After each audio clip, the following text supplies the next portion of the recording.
ഇത്തവണയും രണ്ടാം ഘട്ടത്തിലും വോട്ടെടുപ്പ് നടന്നത് എന്നുള്ളതാണ്. അതുകൊണ്ട് കേരളം കഴിഞ്ഞാൽ ഞാൻ പ്രാധാന്യത്തോടെ കാണുന്നത് ബംഗാൾ തന്നെയാണ്. പിന്നെ തമിഴ്നാട്, പിന്നെ അസം, പോണ്ടിച്ചേരി നിയമസഭാ തെരഞ്ഞെടുപ്പുകളുടെ എക്സിറ്റ് പോൾ ഫലങ്ങളും പുറത്തു വരും. എന്തായാലും കാത്തിരിക്കുന്നത് കേരളത്തിന്റെ കാര്യമാണ്. കേരളത്തിൽ ഇത്തവണ ഭരണ തുടർച്ചയാണോ അതോ ഭരണമാറ്റമാണോ ഉണ്ടാകാൻ പോകുന്നത്?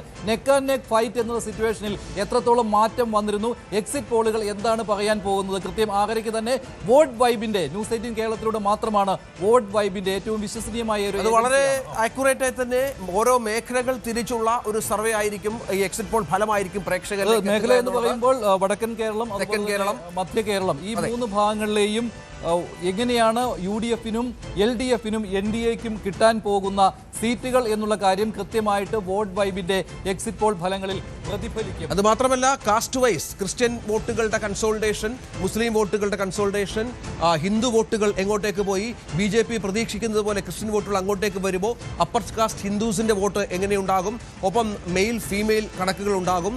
വളരെ കൃത്യമായി തന്നെ മേഖലകൾ തിരിച്ച് കാസ്റ്റ് വൈസ് ആയിട്ടുള്ള വളരെ കൃത്യമായ റിസൾട്ട്. വോട്ട് വൈബിന്റെ മറ്റൊരു കാര്യം ശ്രദ്ധിക്കാനുള്ളത്, സർവേകളിൽ ആരായിരിക്കണം കേരളത്തിന്റെ മുഖ്യമന്ത്രി എന്നുള്ള ഒരു ചോദ്യം ഉണ്ടായിരുന്നു. അവിടെ പിണറായി വിജയൻ ആയിരുന്നു മുൻതൂക്കം ആ 3 സർവേകളിലും ഉണ്ടായിരുന്നത്. പക്ഷേ രണ്ടാമത് തൊട്ടടുത്ത് തന്നെ VD സതീശനും എത്തിയിരുന്നു.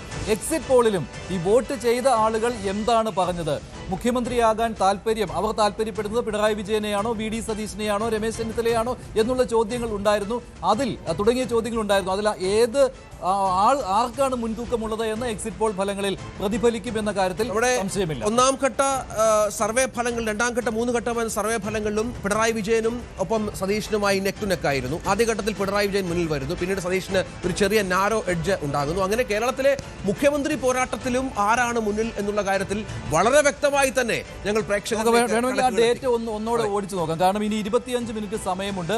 എക്സിറ്റ് പോൾ, വോട്ട് വൈബിന്റെ എക്സിറ്റ് പോൾ ഫലങ്ങൾ തെരഞ്ഞെടുപ്പ് കമ്മീഷന്റെ നിയന്ത്രണം അനുസരിച്ച് 6:30 മണിക്ക് മാത്രമേ പുറത്തുവിടാൻ കഴിയുകയുള്ളൂ. അതിനാൽ തന്നെ 25 മിനിറ്റ് ഇനിയും ബാക്കിയുണ്ട്. അപ്പോൾ സർവേയിൽ ഈ തെരഞ്ഞെടുപ്പ് പ്രക്രിയ നടന്ന സമയത്ത്, അത് തെരഞ്ഞെടുപ്പ് പ്രഖ്യാപിച്ച സമയത്ത്, അത് ആദ്യ സർവേ വോട്ട് വൈബ് നടത്തിയത് 23-ാം തീയതി, മാർച്ച് 23-ാം തീയതിയായിരുന്നു. അന്നാണ് അവസാനിച്ചത്. മാർച്ച് 23-ന് പുറത്തുവിട്ട കണക്കനുസരിച്ച് ആ കണക്കൊന്ന് നോക്കാം.